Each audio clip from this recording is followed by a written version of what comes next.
The moment Catherine Easton slammed the folded piece of cloth onto Sheriff Harlan Brock's desk, the room went absolutely silent.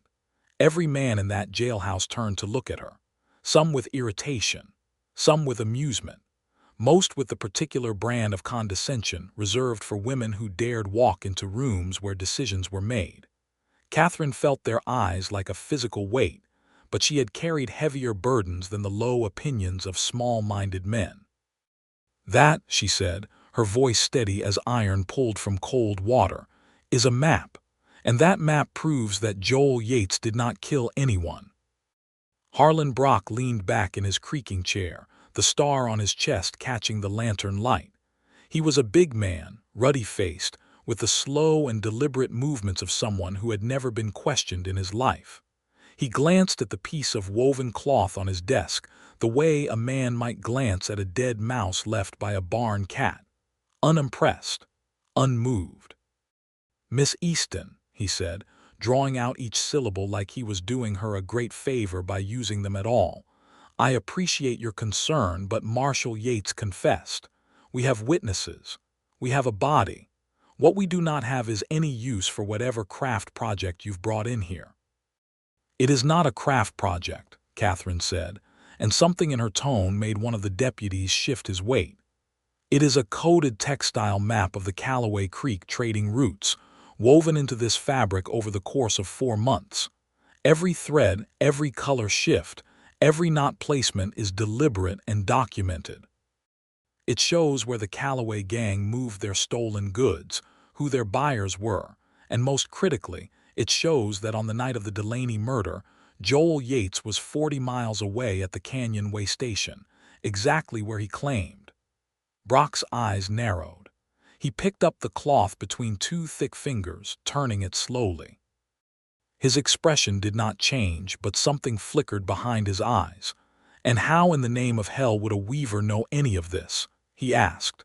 Catherine met his gaze without blinking. "Because no one ever looked at me long enough to wonder what I was recording." That was the truth of it, and the truth of it was devastating. No one had ever looked at Catherine Easton long enough for anything. She had arrived in the town of Redemption Creek, New Mexico Territory, in the spring of 1882, aboard a stage that rattled her bones and left her coated in red dust. She had come with 2 trunks, a floor loom broken into careful pieces, and a skill that her grandmother had called a gift and the frontier called irrelevant. She had not come for a husband. She had not come chasing adventure. She had come because the land was cheap, the light was extraordinary for studying natural dye plants, and she had exhausted every opportunity that the city of Santa Fe had offered a woman who wanted to run her own enterprise rather than attach herself to someone else's. Redemption Creek was a town of 800 souls perched at the edge of high desert country, where the Rio Puico cut through pale canyon walls.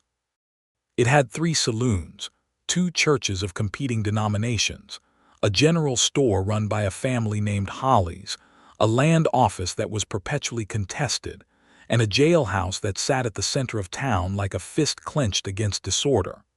The town had been through 3 marshals in 4 years. The territory was restless that year, full of men running from old lives and toward rumors of silver, and the law struggled to keep pace. Catherine had set up her loom in the back room of the dry goods store, which she rented from old Mrs. Hollies for $2 a month. The room had a wide north-facing window that gave her the flat, even light she needed. She sold woven goods, mainly yardage for dresses and curtains and saddle blankets, and she traded with the Navajo weavers who occasionally came through, exchanging techniques with the reverence of craftswomen who recognized mastery in each other regardless of where they came from. The town treated her the way small towns treat a person they cannot categorize. They bought her goods. They acknowledged her presence. They did not invite her to most things and did not explain why. She was unmarried, which confused people. She was educated, which made men uncomfortable. She was quiet, which they mistook for timidity. She spent long hours at her loom, and she spent long hours walking the desert trails around town, gathering plants and observing the landscape with the careful attention of a woman who understood that the world was full of information if you simply paid attention. And she paid very close attention. She had been in Redemption Creek for 3 months when Joel Yates rode in. She was standing outside the dry goods store on a Tuesday morning in June, examining a bundle of saltbush she had gathered, when she heard him before she saw him. Not because he made any particular noise, but because the town changed its sound when he arrived. Conversations dropped a register. Boots shuffled on the boardwalk. Children pressed against storefront windows. He came in from the North Trail, a tall man on a dark bay horse, moving with the unhurried certainty of someone who had learned long ago that the world would wait. He wore a U.S. Marshal's badge on a dark vest and a hat that had seen considerable weather. He was broad across the shoulders, lean in the hips, and he had the kind of face that had been interesting before life sharpened it into something more than interesting. A jaw that could have been cut from the canyon rock outside town, dark eyes that moved across the street in a single calm sweep and missed nothing. He did not look at Catherine. Nobody who rode in looking for trouble ever looked at the quiet woman with the bundle of weeds. That, she had learned, was its own kind of useful. The new marshal set up his operation with efficient economy. He took the office. He met with Brock, who was then serving as the town's acting sheriff, and he began making his presence known in the way that marshals do, with a combination of visible authority and carefully managed silence. He was there to investigate the Callaway gang, a network of outlaws who had been running stolen cattle, hijacked freight, and something darker and less defined through the territory for 2 years. 3 people had died in connected incidents. The most recent victim was a freight driver named Thomas Delaney, found dead outside town with a marshal's badge left beside the body, a clear and deliberate message. Catherine learned all of this the way she learned most things in Redemption Creek, by being in the room but not appearing to be listening, by being at the counter when men talked to each other across it, by sitting at her loom in the back while voices carried through the thin wall from the general storefront. She also learned it because she had started, entirely on her own and for her own reasons, keeping track. The first time she noticed something was a coincidence. The second time was a pattern. The third time was a system, and Catherine Easton trusted systems. It had started when she noticed that the freight wagons that passed through town on the road she could see from her window were not running on the schedule posted at the land office. They were staggered in ways that made no sense for legitimate commerce, but made considerable sense if you were moving things you did not want inspected by the same eyes twice. She had started noting the colors of the wagon tarps, the number of riders accompanying each wagon, the time of day, the direction of travel. She had encoded it into her weaving because she was always weaving, and because a notebook could be taken from you and a loom was furniture. Indigo for wagons from the north, madder red for wagons from the south, ochre for the ones that came after dark. A particular knot sequence she had borrowed from a Navajo notation system to mark the number of riders, the days represented in the progression of the warp threads, 4 months of data. She had not known what she was going to do with it. Then Joel Yates rode in, and 3 weeks after that, Thomas Delaney turned up dead, and 2 days after that, Joel Yates was in the jail on the strength of a confession that Catherine knew with bone-deep certainty was wrong. She knew it was wrong because her cloth told her where he had been. She had seen him. Not on that night, that part she was inferring from the cloth, but she had seen him quietly in the ways that quiet women see things. She had noticed the way he moved through town in the weeks after his arrival. He was methodical and careful, and he had the particular kind of respect for the land that she associated with people who had been taught to see it rather than just cross it. He tipped his hat to the Navajo traders and the Mexican ranch workers with the same courtesy he extended to the Anglo merchants, which was not common and was not nothing. He ate his meals at the cafe alone and read from a small book she eventually identified as a surveyor's manual. He was doing his job with total seriousness, and he was making someone very nervous. That someone had framed him. The confession she had heard from Mrs. Hollis's daughter, who had heard from the deputy's wife, had been extracted after 36 hours in a cell with no water. That was not a confession. That was a man broken by dehydration and the particular cruelty of waiting. Catherine had spent 2 more days and nights working at her loom with the kind of focused intensity that made Mrs. Hollis check on her twice because she forgot to eat. She had constructed, from her months of data, a condensed representation of the entire Callaway operation as she had observed it.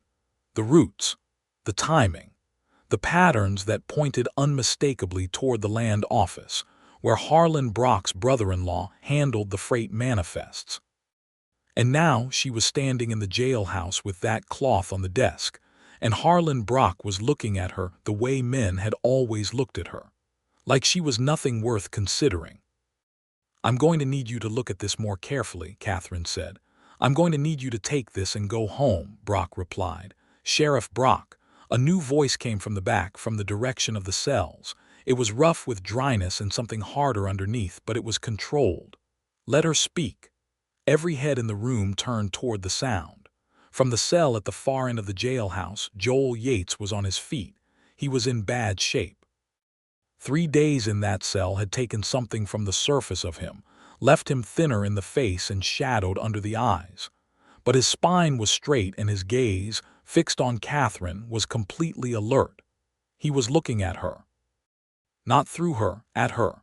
"I do not believe I have had the pleasure," he said to her, and his voice, despite everything, carried a wry, exhausted dignity that hit her somewhere unexpected. "Catherine Easton," she said. "I'm the weaver." Something shifted in his expression. Not mockery, as she half expected. Something closer to attention sharpening, the way a man looks when something has just become more interesting than it was a moment ago. "Miss Easton," he said carefully, "I am listening to every word you say." Brock stood up from behind his desk. "This is a lawful jail and you are interfering with what?" Catherine said, turning to face him with the kind of directness that made him actually take a small step back. "With a false imprisonment. With a frame that implicates the very man who was getting close to whoever is actually running the Callaway operation. Because I can tell you that too, Sheriff. I have 4 months of documentation that points at someone in this town with freight access and a reason to want a federal marshal removed from the investigation. If you prefer, I can lay this out for the territorial judge in Santa Fe instead of for you, and we can discuss what that conversation might look like for your position here." The room was absolutely, completely silent. Brock sat back down. It took 2 hours. 2 hours of Catherine standing in that jailhouse, methodically walking Sheriff Brock and his 2 deputies through the cloth, row by row, thread by thread, translating her notation system with the patient, unwavering clarity of a woman who had spent 4 months preparing for exactly this moment. She had brought a written key, a separate paper document she had prepared the night before, translating each color combination and not sequence into plain English. She spread both the cloth and the key on the desk, and she did not sit down, and she did not apologize, and she did not soften a single thing she said. The deputies exchanged glances that started as dismissive and ended as something else entirely. Brock's face went through several transformations she found educational. When she reached the section of her analysis that implicated Marcus Fenn, the land office clerk and Brock's brother-in-law by name, the sheriff's jaw tightened into a hard line. But he was looking at the cloth differently now. He was following her finger as she moved it along the warped threads. He was cross-referencing, reluctantly, the dates she cited with dates he had in his own files. The coincidences were too precise to be coincidences. The pattern was too clear. "Even if I grant you that this is what you say it is," Brock said finally, "it does not explain how a weaver comes to know the Callaway gang's movement schedule." "It explains itself," Catherine said. "I can see the road from my window. I am quiet and I am female, which means no one in this town has given a single moment's thought to what I might be observing. That was their mistake." She heard the sharp intake of breath from the direction of the cells. She did not look at Joel Yates yet. She finished her presentation. She stated her conclusion. She told Brock that she was prepared to go to the territorial judge in Santa Fe if he did not act, and she told him she had already written a letter to the judge that would be sent with the morning stage if she did not return to retrieve it from Mrs. Holly's keeping. That last part was a slight enhancement of the truth. She had written the letter. She was not entirely certain Mrs. Holly's would send it as instructed, but Brock did not know that. Brock looked at his deputies. He looked at the cloth. He looked at Catherine. "If this is fabricated," he said slowly, "the consequences for you would be serious." "I am aware," Catherine said. "I am not fabricating anything."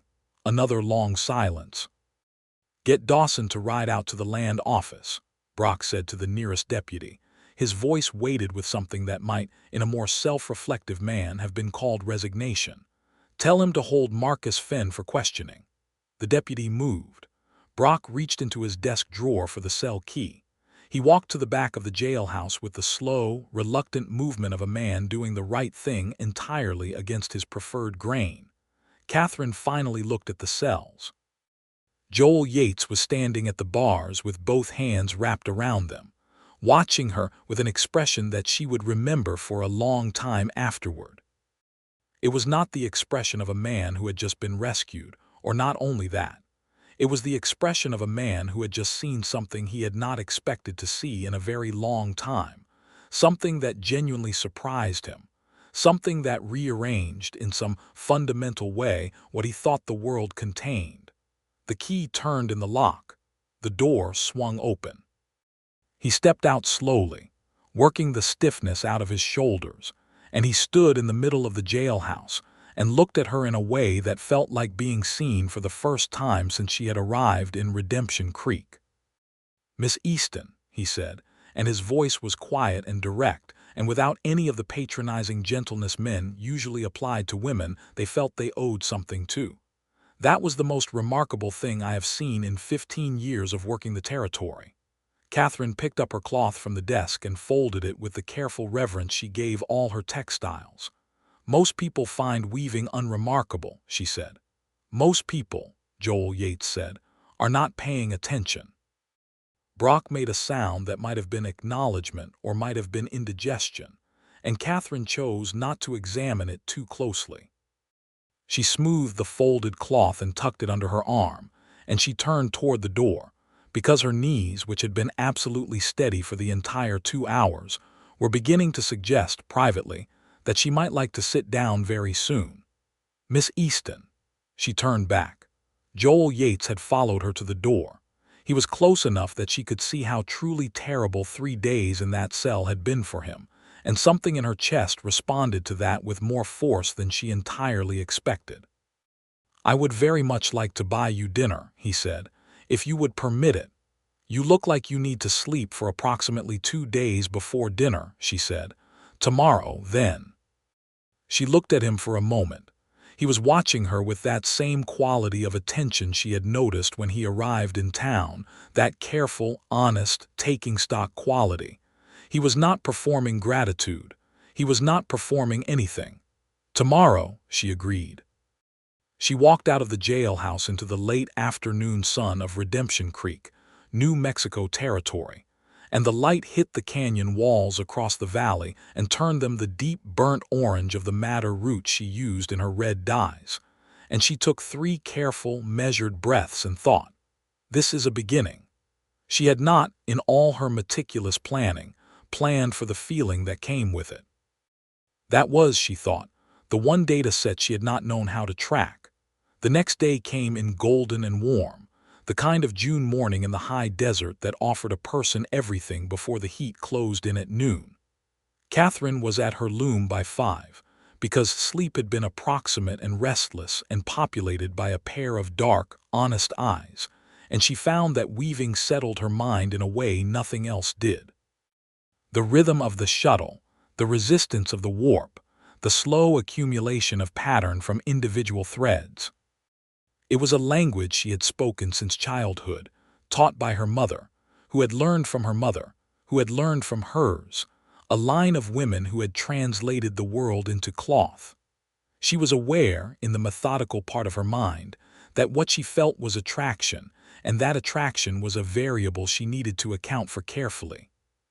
She was 28 years old, and she had not come to the frontier to find a husband, and she was not in the habit of abandoning her own architecture for the convenience of someone else's. She had watched too many capable women diminish themselves to fit inside a man's idea of what they should be. But she was also honest enough to admit that Joel Yates had looked at her textile notation system with something other than the polite blankness she had grown accustomed to receiving. He had followed her analysis. He had actually followed it, tracking the logic, and something in the quality of his attention when she spoke had been so different from what she was used to that it had knocked something slightly loose in her, some carefully maintained distance. She was still thinking about that when a knock came at the back door of the dry goods store. She opened it to find him standing on the back step in clean clothes, looking considerably more like himself than he had the day before. He had shaved and slept and eaten, and he held his hat in his hands, and he was looking at her with that same direct, honest attention that was becoming a thing she recognized specifically as his. "I know it is very early," he said. "I apologize for the hour. I needed to speak with you before I go out to the land office." "Come in," Catherine said, stepping back from the door. He came in and stopped just inside the threshold, as men often did when they entered her workspace, caught by the presence of the loom. It was a substantial piece of equipment, a four-harness floor loom that she had assembled herself from pieces she had shipped in 2 stages and received in parts that no one in town had been able to identify. It took up most of the room, and it was currently threaded with a complex pattern in natural plant-dyed wool, deep greens and warm ochres, and a brown so rich it was almost red. He looked at it the way a craftsman looks at another craftsman's tools, with recognition and respect. "You built this yourself?" he asked. "Assembled it," she said. "I had it made by a craftsman in Santa Fe and shipped in pieces. The warping took 3 days. He looked at the current work on the loom, then at the walls where finished and in-progress pieces hung. His eyes moved slowly and carefully, and she had the feeling he was doing the same thing he had done in her analysis, actually looking, following the logic. "In the notation you used yesterday," he said, turning back to her. "The knot sequence for the rider count. That was derived from Navajo pattern coding." She stopped.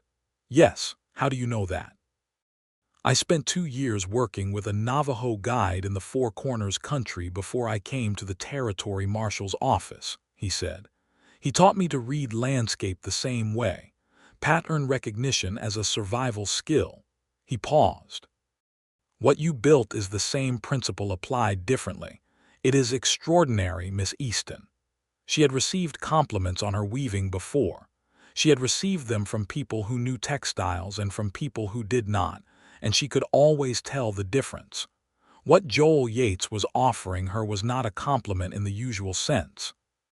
It was recognition, the recognition of one person who worked in careful observation of patterns for another, and it struck her entirely differently from anything she had been given before. "Thank you," she said, and meant it more than she usually meant things.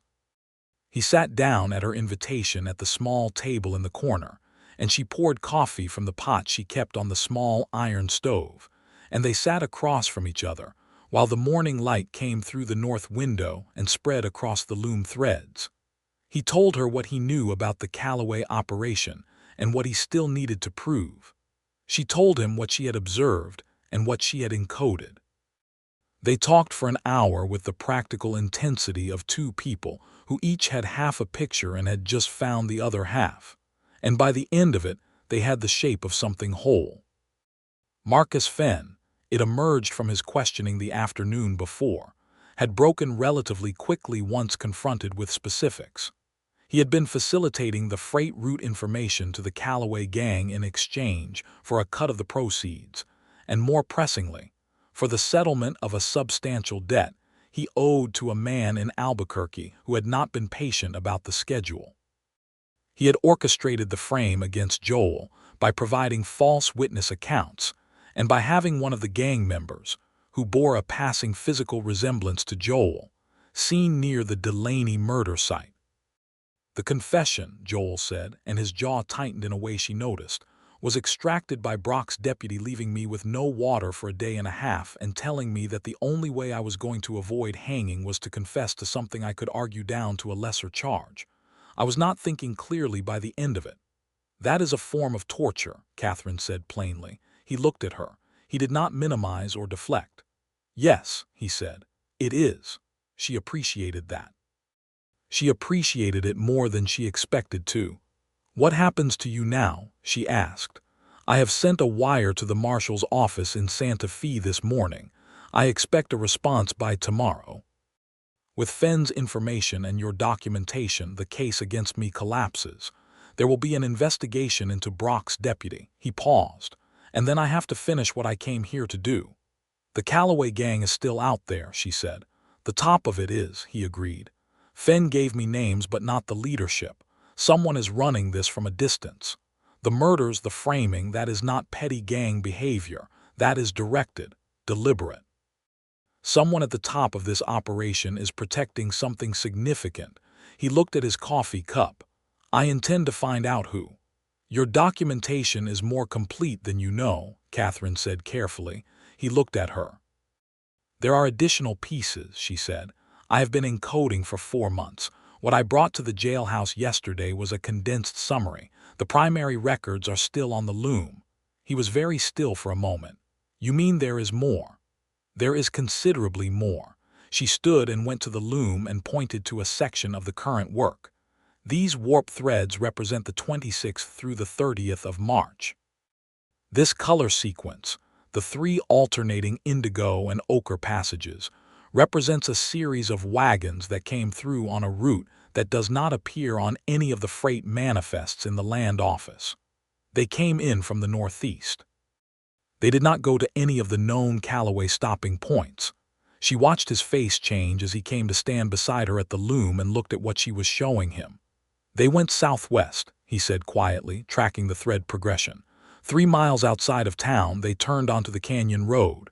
The canyon road leads to one place of significance. The old silver claim, he said. The Harrington mine. It was supposed to have played out 4 years ago. Supposed to have, Catherine said. Joel looked at the threads. He looked at Catherine.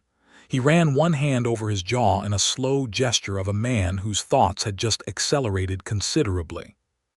Easton, he said, have you considered that what you are holding in this loom is something that people have already killed to prevent from being found? I have considered it, she said. I am not afraid of that. You should perhaps be a little afraid of it. I do not find fear particularly useful, she said. Caution, yes. Preparation, yes. Fear tends to make people irrational. He looked at her for a long moment with that quality of attention that was starting to do things to her equilibrium. I believe you, he said simply. The mine, she continued, returning to the practical because practical was the thing she could manage. If it is operational and undisclosed, that is the kind of secret that funds an entire criminal organization. Not cattle or freight, silver. Enough silver, Joel said slowly, to hire the kind of network Calloway has running. Enough to pay for frame jobs and witness accounts and bought deputies. He straightened. And enough to make whoever is at the top of this extremely dangerous when cornered. Yes, Catherine agreed. He looked at her again and she saw something new in his expression. Not just the sharp awareness of the investigation, but something underneath it, something that was looking at her as a person rather than as a resource, something personal. I'm going to ask you to do something that you are entirely free to refuse, he said. Ask it. Would you be willing to document the remainder of what you have in these threads in plain English with me? A formal accounting that can serve as evidence in a territorial court. He paused. It would take considerable time. It would require you to trust that I will protect the integrity of your work and your name in court. And it may put you in a position of greater visibility with regard to the people who are trying to keep this buried. Catherine looked at her loom. She looked at the months of careful work, the encoded truth of everything she had watched and recorded. She thought about Thomas Delaney, who had been driving a freight wagon and had ended up dead on the road outside town because someone had needed a message delivered. She thought about 3 days without water in a cell. "When do you want to start?" she said. He smiled, and it was the first time she had seen him smile, and it was a thing that changed his entire face in a way that was not, she acknowledged privately, irrelevant to her. "Now," he said, "if you are willing." They worked through the morning. He sat at the small table with a ledger he borrowed from the general store and a good graphite pencil, and she stood at the loom and translated, piece by piece, row by row, everything she had encoded over the past 4 months. He wrote with a precise, clear hand, and he asked sharp, intelligent questions that helped her articulate things she had understood instinctively, but had not put into explicit words. When she described a pattern he did not immediately grasp, she found alternate ways of explaining it until he did, and she found that the challenge of articulation, of translating her textile logic into language another person could receive, clarified her own thinking considerably. Mrs. Hollis knocked at 10 o'clock and looked at the two of them working at the table with an expression that cycled through surprise, assessment, and eventual satisfaction in approximately 4 seconds. "I'll bring bread," Mrs. Hollis said and withdrew. "She'll tell everyone in town," Catherine said. "Is that a problem?" Joel asked, looking up from the ledger. "It depends on whether you are concerned about your reputation," Catherine said dryly. "I am concerned with stopping a silver mining operation that is funding organized crime and has resulted in at least 3 deaths," he said. "I have limited concern for my reputation beyond that." "Admirable priorities," she said. He looked at her with something warm and a little amused. "What about you? Are you concerned about your reputation?" she considered. "My reputation in this town is that I am quiet and slightly eccentric and primarily useful for saddle blankets," she said. "I find I can bear people revising that assessment." He laughed. It was a short, genuine sound, and it undid her slightly. She returned her attention to the loom threads with more focus than they strictly required. Mrs. Hollis brought bread and salt butter and strong tea, and they ate without stopping work, and by early afternoon they had a formal document that ran to 11 pages in Joel's clear handwriting. He set the pencil down and looked at what they had built. "This," he said quietly, "is going to matter." "It had better," Catherine said. "It took a great deal of saltbush and indigo plant." He looked up at her. "What? The dyes? Documenting freight movements is one thing. Doing it in a color-coded system that requires sustained cultivation of specific native plants while maintaining the weaving practice as a legitimate commercial enterprise is another layer of commitment entirely." She said it without self-importance, simply as a factual account of what she had done. He stared at her, truly stared, the way people only did when something had genuinely stopped them from thinking for a moment. "You maintained a functioning textile business," he said, "while running what is essentially a field intelligence operation for 4 months, entirely alone, with no authorization or support, and encoded the results in a medium that would not be recognized as documentation by anyone with hostile intent." "Yes," she said. "That is," he said, "the most operationally elegant thing I have encountered in 15 years working for the United States Marshal Service." She felt something warm and complicated move through her chest. She was not a woman who needed external validation. She had built a self that did not require it. But there was a meaningful difference between needing something and having it offered by someone who genuinely understood what they were looking at. And the difference lived somewhere in the vicinity of where she was currently feeling things she was not entirely prepared to feel. "You are very good at your job," she said, because it was true, and because she found that reciprocal honesty was the only currency she was comfortable trading in. "I was very nearly hanged for it," he said, and there was a dry, dark quality to it that she suspected was how he managed the close call, not with denial but with a certain bleak acknowledgement. "But you were not," she said. "Because of you," he said simply. "Because of the cloth," she said. "Because you made the cloth and then walked into a jailhouse full of men who had no interest in what you had to say and said it anyway," he said. "Give yourself the credit for the whole thing, Miss Easton." She looked at him for a moment. "Catherine," she said, Something shifted in his expression, something quiet and significant. "Joel," he replied. The afternoon ran long with the work of organizing Joel's investigation in response to her documentation. The response from the Santa Fe Marshal's office arrived by wire the following morning, as he had predicted, and it confirmed his reinstatement with a terse message that communicated, between the lines, that someone in the Santa Fe office was unhappy about the situation that had developed. He showed her the wire over morning coffee at the cafe, which had become a routine with the ease of things that feel as though they had always been happening. "Deputy Crane is being held pending investigation," he said. "Brock has been placed on provisional status. He is cooperating, which I credit to the fact that your evidence gave him very little choice. What about Marcus Fenn?" "Fenn is in custody in Santa Fe. He has given a complete account in exchange for consideration on his sentence." Joel poured more coffee. "The name at the top of the Callaway operation is a man named Devin Stroud. He operates out of Albuquerque, presents himself as a legitimate mine assessment consultant, and has been running this network for 3 years. "The Harrington mine," Catherine said, "is very much operational," Joel confirmed. "The territorial geological survey that officially declared it played out was filed by an assessor who was on Stroud's payroll. The actual silver vein is substantial and has been quietly producing for 2 years. He paused. "Stroud will know his network has been broken by now. Fenn's arrest will have reached him, and he will run. He may try to close loose ends first," Joel said, looking at her steadily. She understood what he meant. "I am not easy to silence," she said.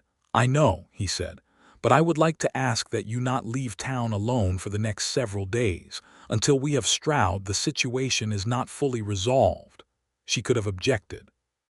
It was a reasonable thing to object to, being asked to constrain her movements by a man who was, regardless of how she felt about him, still a man asking her to constrain her movements. But she looked at his face, and what she saw there was not a man exercising authority. It was a man who was genuinely afraid of something happening to her and was trying to say so without overstepping. That was a different thing entirely. "I have plant gathering to do in the East Canyon in 2 days," she said. "I plan to go alone." "I will go with you," he said. "I want to see the East Canyon. There is a section of trail I need to survey for the investigation, and the East Canyon is adjacent." She considered this. "You will not hover," she said. "I will not hover," he agreed. "And you will not be condescending about the plant gathering."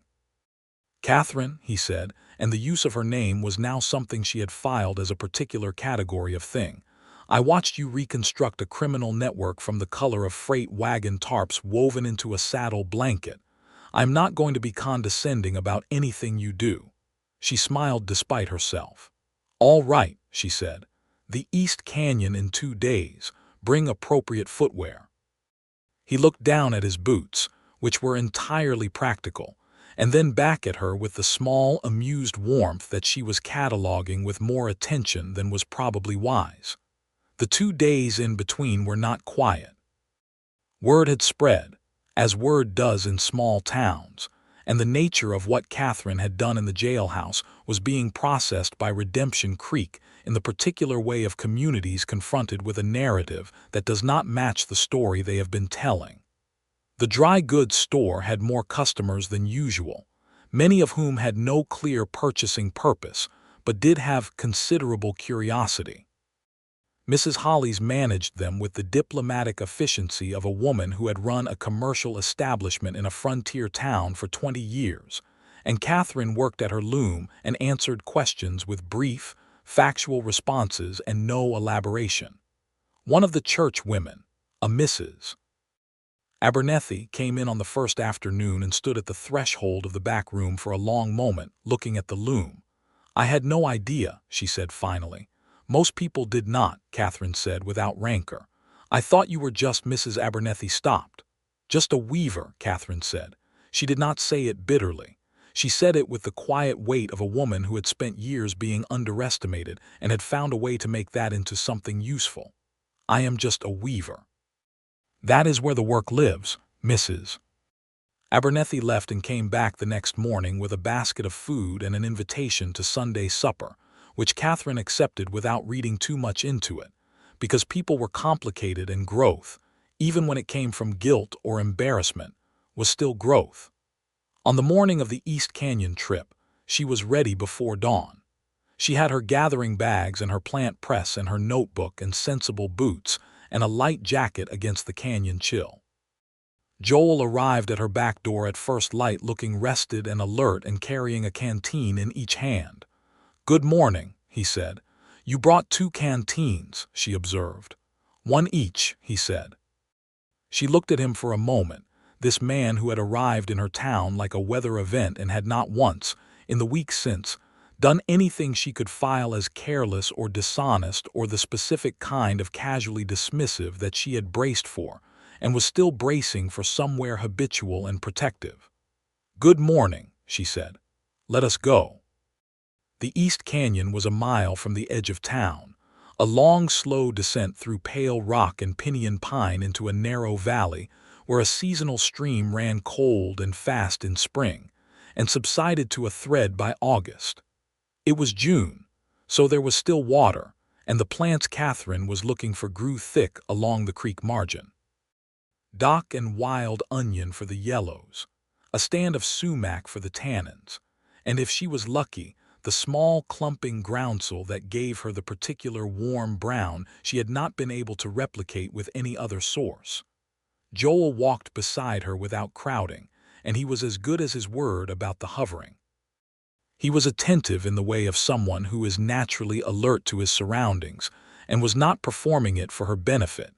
He simply existed in the landscape with a kind of grounded awareness that she found, unexpectedly, compatible with her own way of moving through the world. He pointed out a hawk circling above the South Canyon wall. She showed him the groundsel, growing exactly where she had hoped, in a low patch between 2 sandstone outcroppings. "That makes the brown?" he asked, crouching down to look at it. "This particular warm brown, yes," she said. "The consistency is difficult with other sources. This one has a natural mordant in the tissue that fixes the color without additional preparation." He looked at the plant with genuine curiosity. "How do you know that?" "Years of testing," she said. "And correspondence with a botanist in Philadelphia who studies plant chemistry. We write regularly. He sends me samples of East Coast species, and I send him notes on the chemistry I observe in the field." He looked up at her from where he was crouching. In the morning light, with the canyon walls warm and the creek sound underneath everything, he looked younger than he did in town, and she thought suddenly that there was a whole person here she was only beginning to see the outline of. A person shaped by 15 years of territorial law work and 2 years in Four Corners country learning landscape from a Navajo guide, and whatever had come before that, which she did not yet know. "What brought you to the Marshal's service?" she asked. He stood up and they moved along the creek margin, her gathering, him walking. He was quiet for a moment in the way of someone deciding how much truth to give. "My father was a lawman," he said, "in Missouri, not a marshal, a county sheriff. He was a good man, fair, not given to shortcuts or corruption. He died in the line of duty when I was 17. He paused. "I enlisted in the Army first, spent 4 years in that. Then I came back to civilian life and found it did not fit me the way I expected. The Marshal's service seemed like the work that mattered in the way I understood how to do." "And it does," she asked, "matter?" He thought about that seriously, the way she was learning he thought about most things. "When it is done right," he said. "When the law actually does what it is supposed to do, that does not always happen. The territory is full of situations where the law is applied unevenly, where it protects some people and ignores others." He looked out across the canyon. "I try to be one of the ones doing it right. I do not always succeed." She thought about Thomas Delaney, dead on a road, about the Navajo traders she saw in town, navigating a system designed to exclude and dispossess them, about the Mexican families who worked the ranches but had no standing in the land office disputes. "Trying is not nothing," she said. "No," he agreed, "but it is not enough either." She appreciated that he did not pretend the tension resolved itself. They worked their way up the canyon for 2 hours, her gathering and pressing and noting, him walking and observing and occasionally asking questions that demonstrated he was actually paying attention to what she was doing. At the northern end of the canyon, where the walls narrowed to a slot, he peeled off to examine the trail junction he had cited as his own reason for the trip, and she sat on a flat rock with her notebook and organized her morning's collection. When he came back, his expression had changed. Sharpened, "There are wagon tracks up the North Trail," he said, "recent, and they are not any freight route that is supposed to exist up there." She looked at him. "The mine." "The mine is on the other side of that ridge," he confirmed. "Someone is still running it or was recently." He stood for a moment, his hand resting on the butt of the Colt at his hip in a way that was not threatening but was absolutely present. "I need to report this and coordinate with Santa Fe before I move on it. I am not going up there today." "Wise," she said. "But someone may have seen us coming up this canyon," he said. "I want to get you back to town." She stood and gathered her things without argument, because she understood the distinction between a reasonable caution and a condescension, and this was a reasonable caution. They moved back down the canyon at a slightly more urgent pace. He walked on the outside, between her and the canyon walls, in the instinctive way of a trained lawman and also, she thought, in the particular way of a man who was not being performative about protecting her but was actually, genuinely concerned about her. The difference mattered. They were halfway back to town when the rider appeared on the trail above them. He was a big man on a gray horse, positioned on the ridge above the canyon in a way that was not the position of a man who happened to be riding by. He was watching them. He sat there for a long moment, long enough for Catherine to see that he was armed and that his attention was specific and intentional. Then he turned his horse and disappeared over the ridge. Joel's jaw was set. "Move," he said quietly. "Not running, walking." She walked. "That was not a coincidence," she said. "No," he said. "That was a message. Someone knows we came up here. Stroud. Stroud or someone working for him who is still in this area." He kept his eyes moving. "We are going to walk back to town, and I am going to wire Santa Fe the moment we arrive. And we are not going to wait any longer than necessary." They made it back to the edge of town without incident, but the morning had a different quality now, the sharp edge of something that had moved from theoretical to present.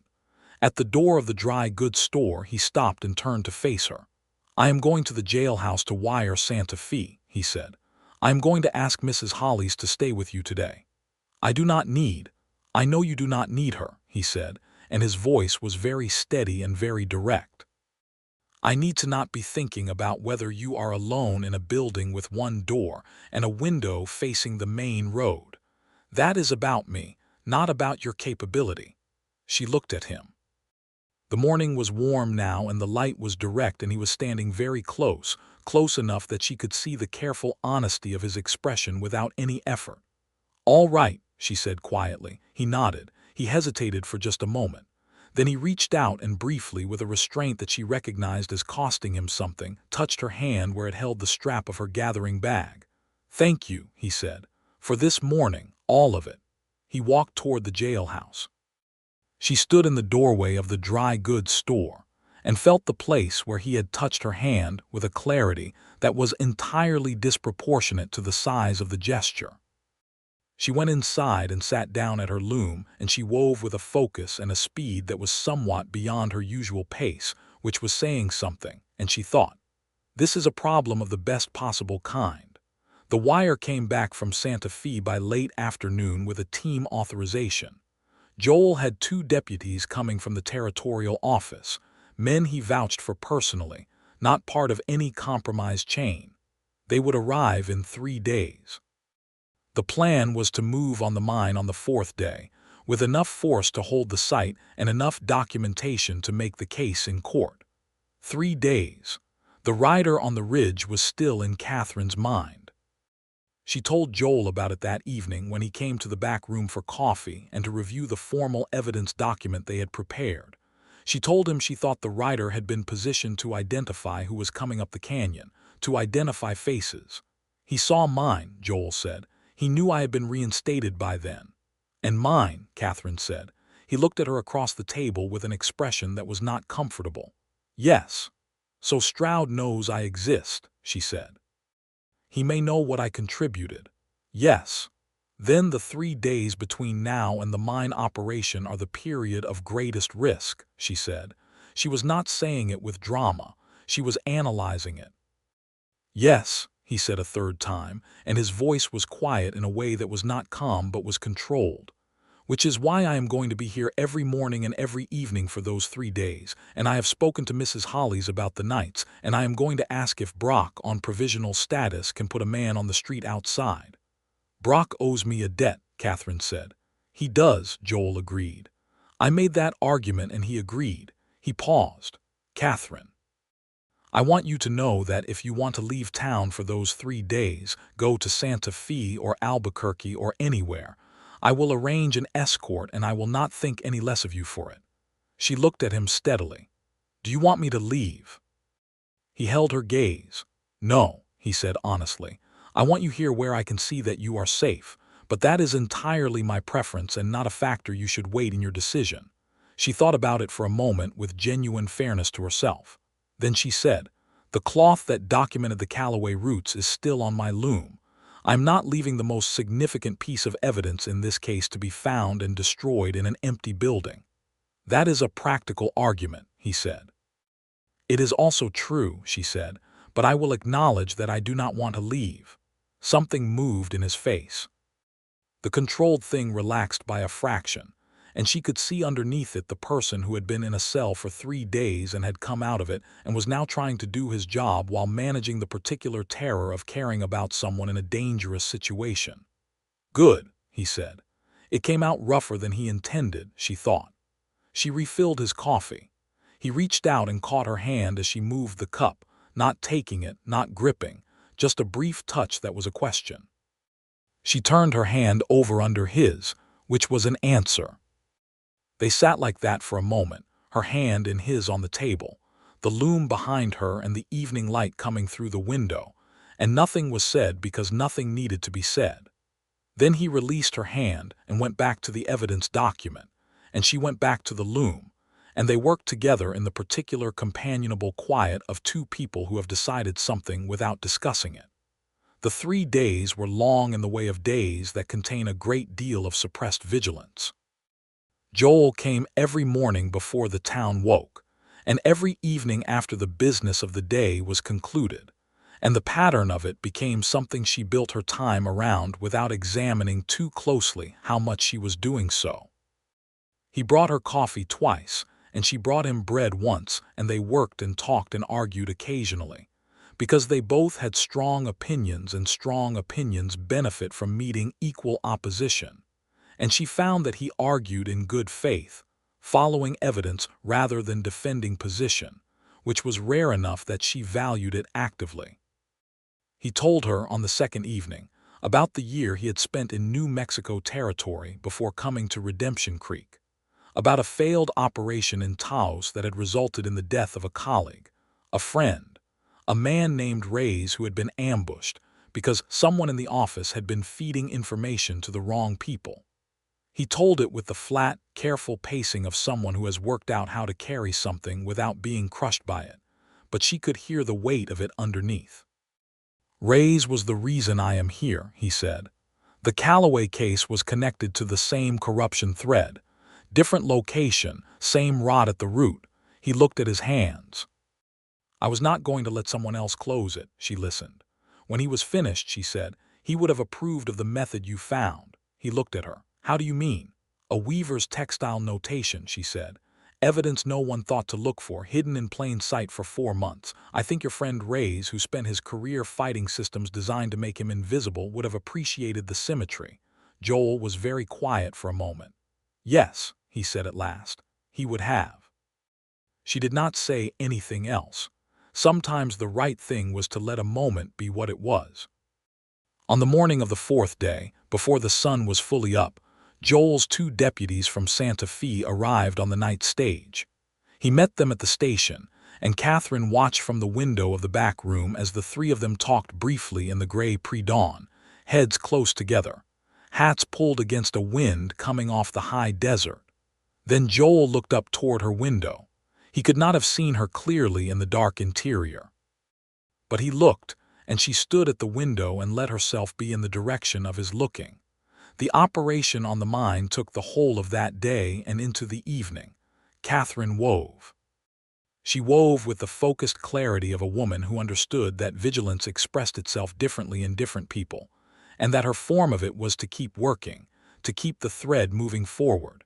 She worked on a new piece, not encoded, simply beautiful, a pattern she had been planning for months in the warm desert colors she loved best. It felt like a declaration of something, working on something purely for its own beauty while outside the town held its breath. Mrs. Holly sat with her and they talked about small things, ordinary things, the price of indigo in the Eastern market and Mrs. Holly's daughter's approaching wedding and the Navajo trading family who had promised to return in July with sheared raw wool. In the late afternoon there were sounds from the direction of the North Road, a horse coming fast, then voices, then the specific kind of purposeful movement that indicated organized return. Catherine set down her shuttle and stood up. Mrs. Holly's gripped her arm briefly, then released it. Catherine walked out through the general store and onto the front boardwalk. Joel Yates was riding back into town with his 2 deputies and 3 men in custody on horses with their hands bound in front of them. He was dusty and there was a dried cut along his jaw that was going to leave a mark, and he was sitting his horse with the upright, deliberate posture of a man who was running on more adrenaline than energy, but was not going to let that show until the job was finished. He brought the horses to a stop in front of the jailhouse. He dismounted. He handed the reins to one of the deputies. He turned and looked across the street to where she was standing on the boardwalk. The afternoon sun was behind her, and she could see his face clearly. She watched the controlled professional expression give way, by degrees, to something that was not professional at all, something tired and relieved and warm. He crossed the street. He stopped 2 feet from her on the boardwalk and looked at her with the directness that had become the thing she recognized as specifically him. "Stroud is in custody," he said. "The mine is secured. It is over." "Are you all right?" she asked. He touched the cut on his jaw in a rueful way. Stroud's man was less cooperative than the others. "Come inside," she said. "Mrs. Holly's has water and I have clean linen." He came inside. She cleaned the cut on his jaw at the small table in the back room, while the loom stood over them, and the light turned amber and late. He sat very still under her attention with the slightly bemused quality of a large man who is not accustomed to being taken care of and is not entirely sure what to do with it. "It needs no stitching," she said, which was the truth, but she was aware that her hands had remained near his face longer than strictly necessary for the assessment. "Good," he said, and his voice was very close because she was very close. "I am tired of being confined." She looked at him from a distance that was not very much distance at all. "Joel," she said. "Catherine," he said, in the way that he said her name, which was its own sentence. She was a woman of considerable intellectual discipline. She had managed her emotions with the same careful, systematic attention she brought to her notation work. But she had also been in the business, for the past several weeks, of beginning to understand what it meant to be seen by another person, genuinely seen, and the accumulated weight of that was not a thing that discipline could entirely manage. She leaned forward and kissed him. It was brief and deliberate and entirely her own decision. She pulled back immediately, because she was also a woman who believed in giving people room to respond on their own terms. He looked at her for a fraction of a second with a stunned expression that she found, in spite of herself, gratifying. Then he reached up and cupped her face in one large, careful hand and kissed her back with a thoroughness that her brief effort had entirely not prepared her for. When he pulled back, his thumb was tracing a slow line along her cheekbone, and she was gripping the lapel of his vest with more force than she had intended. "I have been trying," he said carefully, "to give you appropriate space and time and not to presume." "You have been admirably restrained," she agreed. I did not want to do anything that felt like a transaction, he said. Given what you did for me, I did not want this to feel like something owed. She looked at him steadily. Joel, I kissed you. Does that resolve the question of whether this is transactional? Something in his expression shifted into something warmer and more openly itself than she had yet seen. Yes, he said, I believe it does. She let go of his lapel and smoothed it, which was a displacement activity, and she knew it. Now drink some water and eat something, she said, and then come and tell me everything that happened today. He did. They talked until the lamps burned low, and the night sounds of Redemption Creek settled into the distance outside. And somewhere in the middle of the telling, he had reached across the table and taken her hand, and she had let him, and they had both simply allowed that to be the case without commenting on it. The territorial investigation that followed Stroud's arrest ran through the summer.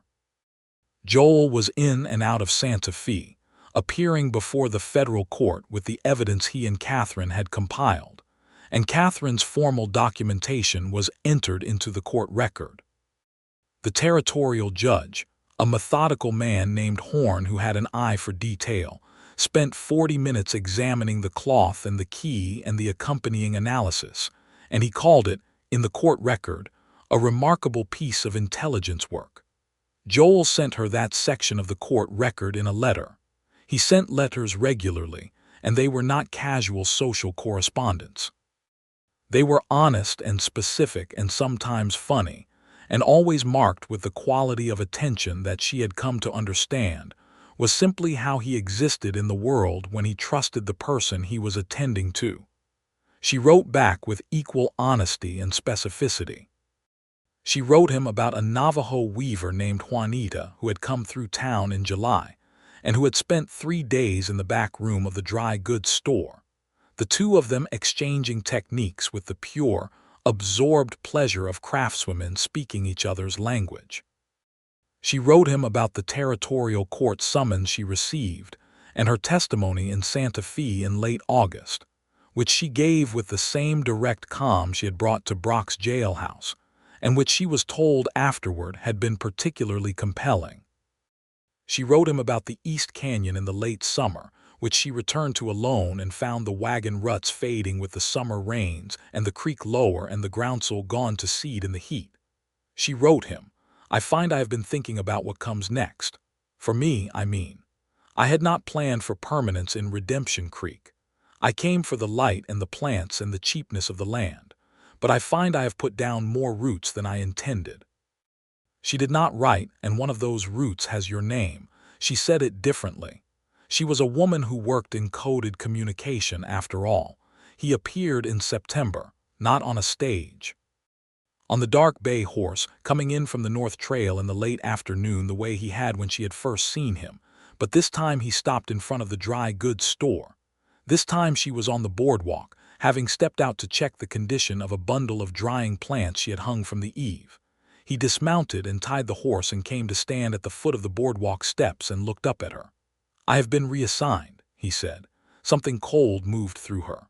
Where? New Mexico Territory, Southern District, he paused. Based in Redemption Creek, if the town will have me, which Brock has indicated it will, given that the man the Territorial Service is sending to replace him is Brock himself, who is apparently considered reformed enough to hold the position with proper oversight. She looked at him. He looked up at her from the bottom step. The posting is permanent, he said, or as permanent as things are in the territory, which is to say it can always change, but the intention is permanent. I see, she said. Catherine, he said, I have been doing a great deal of thinking in Santa Fe about what I want, about what is worth wanting, about what it means to have found a person who is genuinely excellent in ways that matter. He paused, and she could see that he was choosing his words with the same care he had applied to everything since she had known him. I am not asking you to diminish anything you have built here. I am not asking for anything that does not suit you, but I am asking if you will let me be here, in this town, in this proximity to wherever it is you are, and we can see what that grows into. She stepped down one step. They were the same height now, eye to eye, which she found appropriate. I am staying in Redemption Creek, she said. My loom is here. My plants are here. I am in correspondence with 3 other weavers in the territory, and I have the beginning of something that might eventually become a textile trade cooperative if I can organize it correctly, which will take a number of years and a great deal of effort. I know, he said. I read your letters. And there is a north-facing room, she said, that has extraordinary light in the mornings and the right distance from the road. The room you work in, he said. The room I work in, she confirmed. It could do with a second chair, a more permanent one.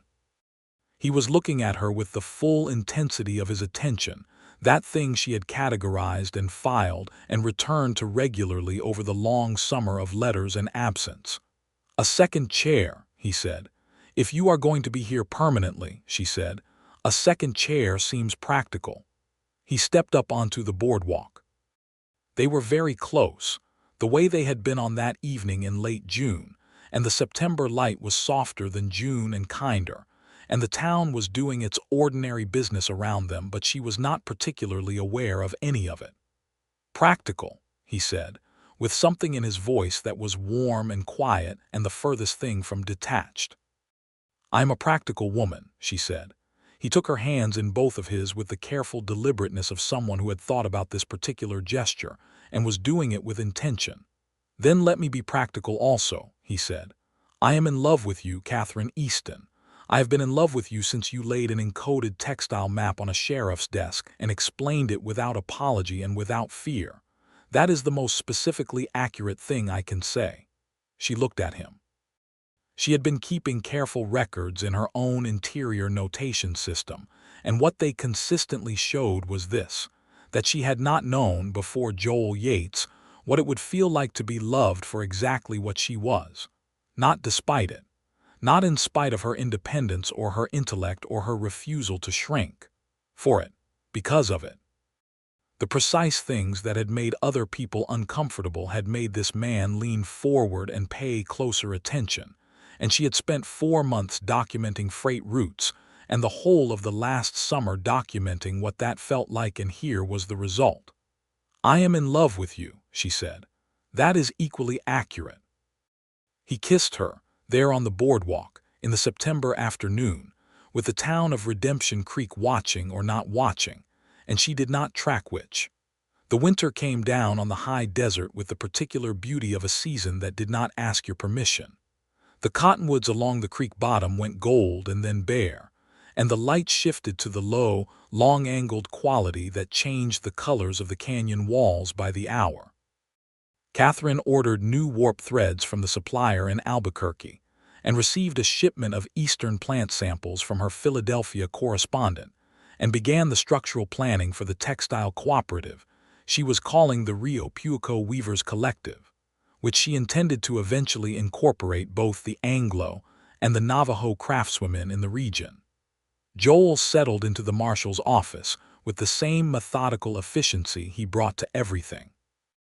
He was good at his job in the specific way that the territory needed, fair and firm, and without the particular corruption that had riddled the prior administration.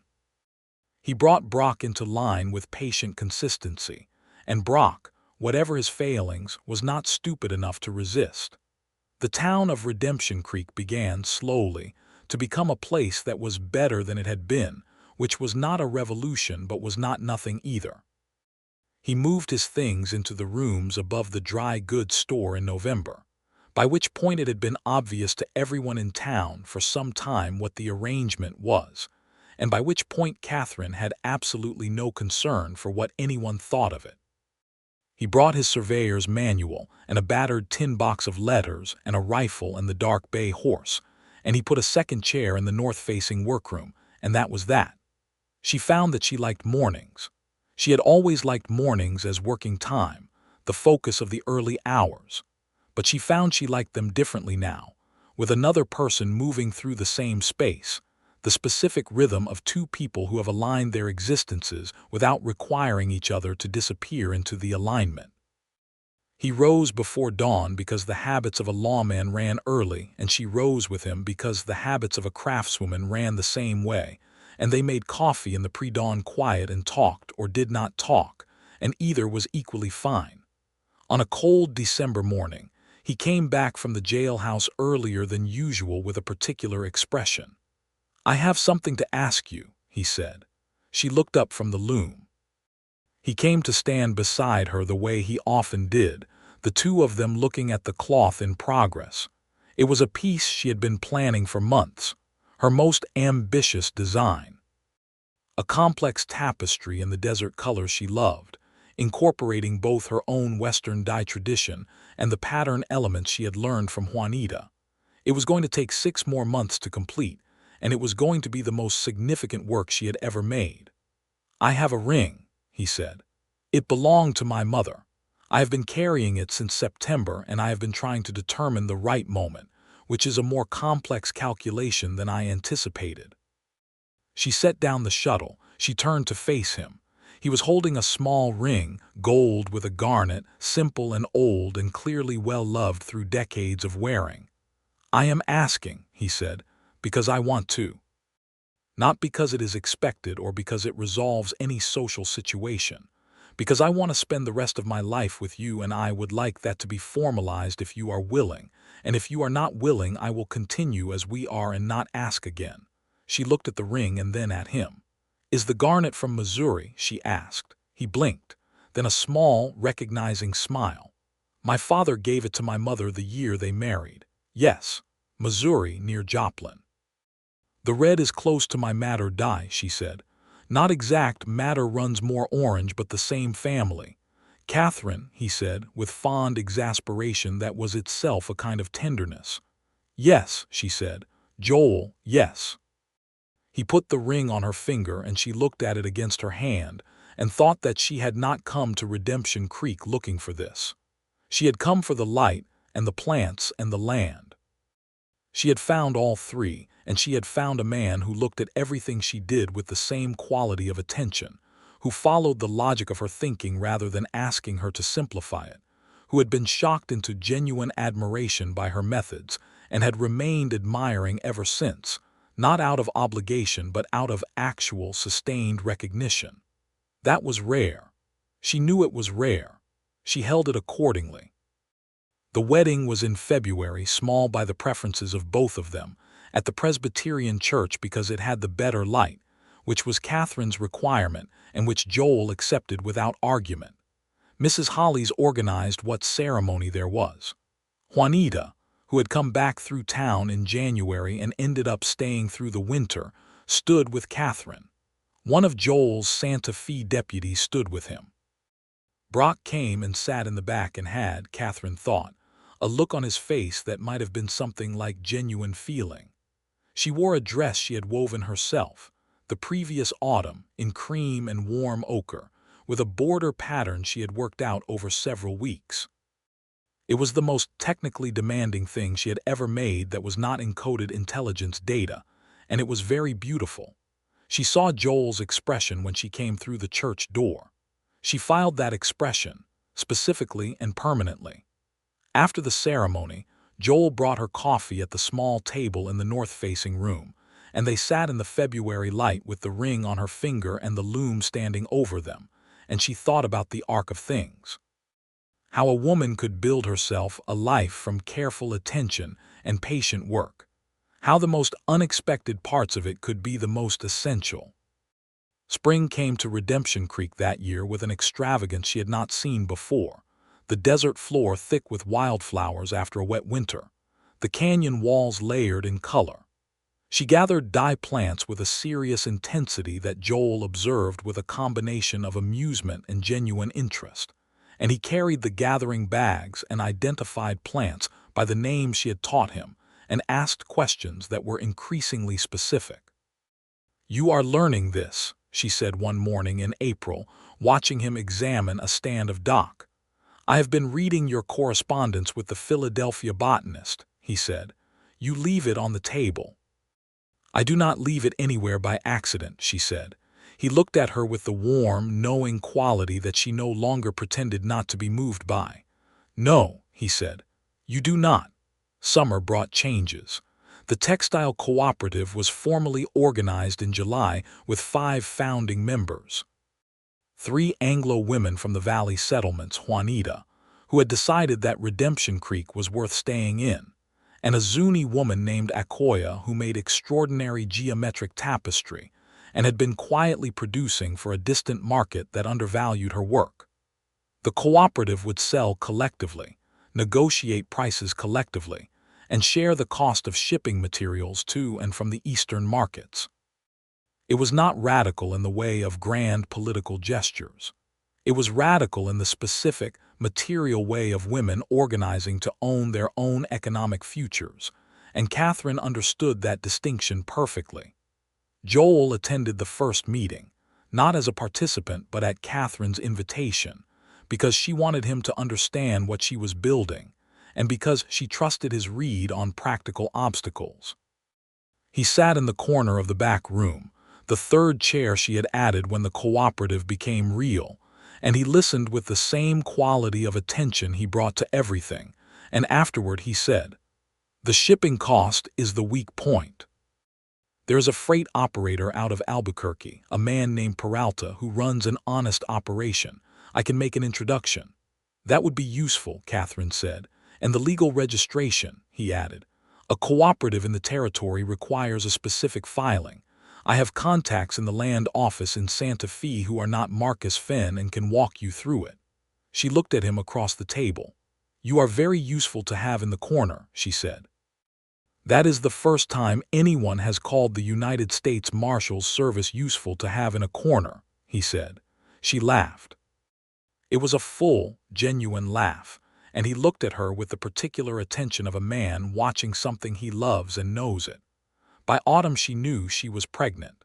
She told him on a Sunday evening while the loom stood in the good failing light and the smell of dye plants came through the open window. He was very still for a moment.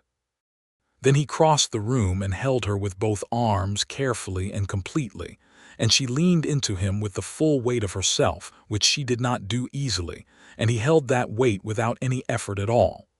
"Are you well?" he asked. "I am very well," she said. "The mathematics are not complicated. I am healthy and strong, and I have read everything available on the subject, and I have had a conversation with Dr. Mercer." "Of course you have," he said, and she could hear the smile in it against her hair. "Stop being charmed by my competence," she said.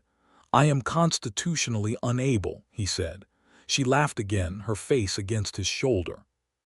The baby came in April of the following year, when the desert was in its brief, extravagant bloom, and the light coming through the north window was the deep, clear quality that photographers called magic hour and Catherine called working light.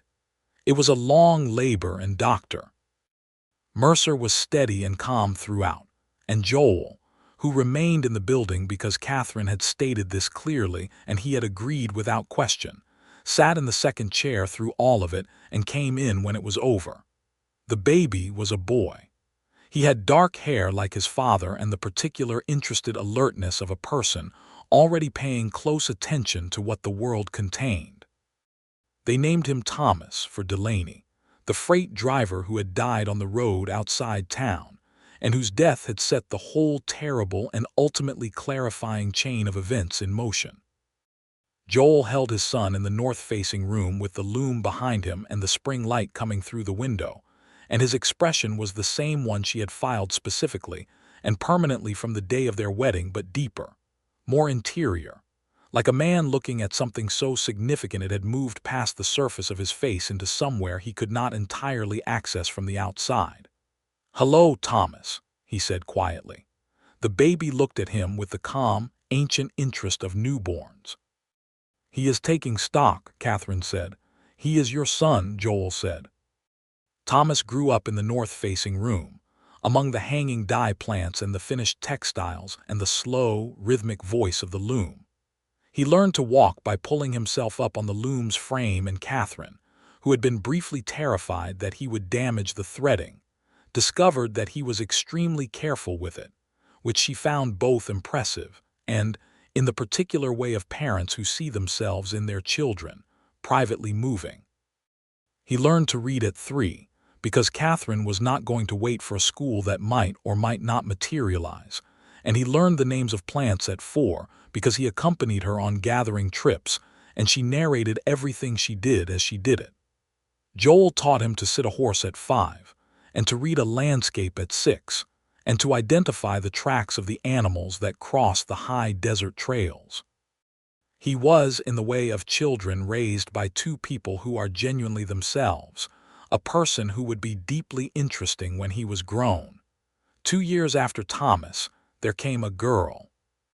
She arrived in October, in the particular cool clarity of the high desert autumn, and she had her mother's determined expression from the first moment of her life. They named her Rosa, for Juanita's grandmother, whose name Juanita had mentioned in a conversation the previous year, and which Catherine had noted and held. Juanita, who had become a permanent member of the Redemption Creek community and whose weaving was by that point the cooperative's most commercially successful line, wept when she learned the name. "You remembered," she said. "I remember everything," Catherine said, which was true. The cooperative grew.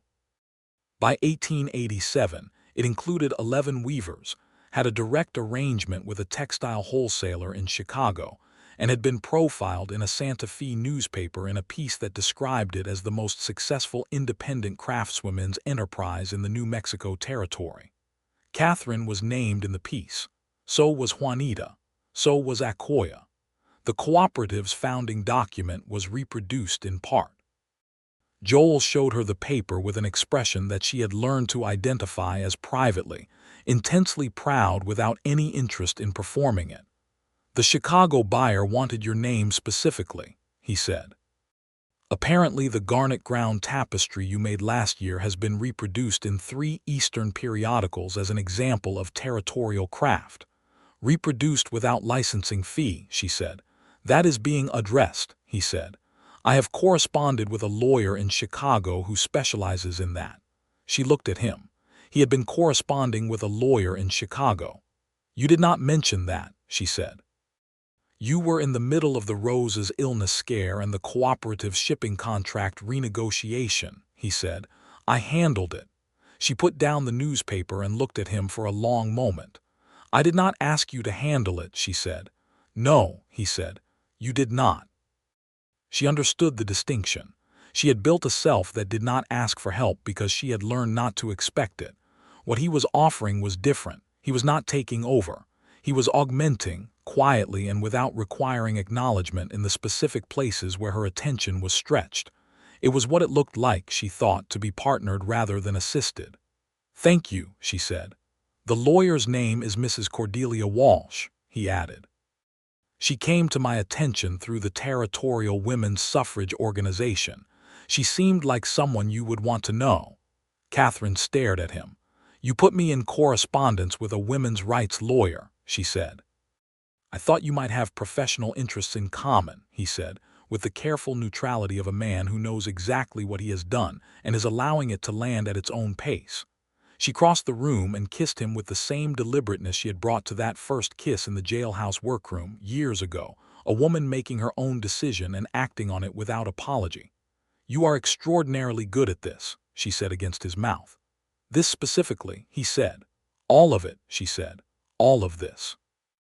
The children were asleep, and the loom stood in the corner of the room that had the north-facing light, and the evening was settling over the canyon walls outside in the colors she had spent years learning to reproduce, the deep ochre and the burnt matter and the indigo blue of the failing sky.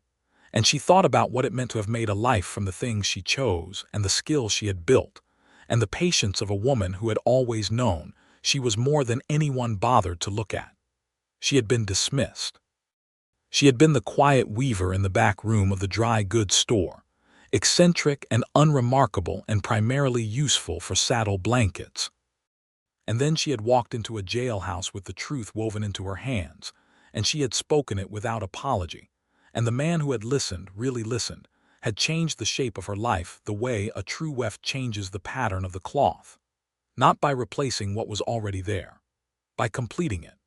By 1889, when the New Mexico Territory was still 7 years from statehood but moving, in its slow, contested way, toward something more settled, Redemption Creek had grown. The population was closer to 1,200. There was a proper school with 2 teachers, and Catherine had been instrumental in securing its funding through the county, a process she had approached with the same patient, documented persistence that had characterized all her endeavors. Mrs. Hollies had retired, and her daughter ran the store with a capable hand. Brock, still serving as sheriff with considerably improved accountability, acknowledged Catherine in the street with a respect that had taken years to arrive at but was, by now, genuine. Thomas was 8 that year and had started corresponding with a botanical illustrator in Philadelphia that Catherine's own correspondent had recommended, and Joel had organized a corner of the jailhouse office into a proper desk where Thomas could sit and draw his meticulous, labeled illustrations of the plants he gathered with his mother on the canyon trails. Rosa was 6 and had already demonstrated a preference for the loom over the gathering, sitting for hours beside Juanita and watching the pattern build, asking questions with the focused persistence of a child who would not accept a simplified answer. On an evening in late October, Catherine sat at the loom and Joel sat in the second chair with a book, and the children were asleep in their rooms, and the night was cool and the lantern threw warm light across the warp threads, and the room smelled of the natural dyes and the old wood of the loom frame, and it was, by any measure, the life she had built, not the life she had planned. She had not planned any of this, not exactly. She had planned the loom and the plants and the enterprise, and she had planned herself, which was the most important planning. The rest had come from being exactly, completely herself in a world that kept suggesting she be something smaller, and from the extraordinary accident of a man on a dark bay horse who had needed to be freed from a false frame and who had looked at what freed him and seen not a tool or a favor but a person who was genuinely extraordinary. Joel looked up from his book and found her watching him. "What?" he said. "Nothing," she said. "You have the expression you get when you are cataloging something," he said. "I was cataloging," she said. "What?" She looked at him in the lamplight, this man who had ridden in from the North Trail and changed the color of everything without altering a single thread of what she already was. "This," she said. "All of this." He held her gaze for a moment. Then he set the book down and came to sit on the edge of the worktable beside the loom, close enough that she could rest her hand on his arm without moving from her seat, and she did, and he covered it with his own hand. The loom stood between them and behind them and all around them, and the threads were all accounted for, and the pattern was clear and it was complete. Not finished, she thought. You were never finished, not while the thread kept running, but complete in the way of something that had found its full expression. She picked up the shuttle. She wove, and he sat beside her in the room where the light was best and watched and did not look away.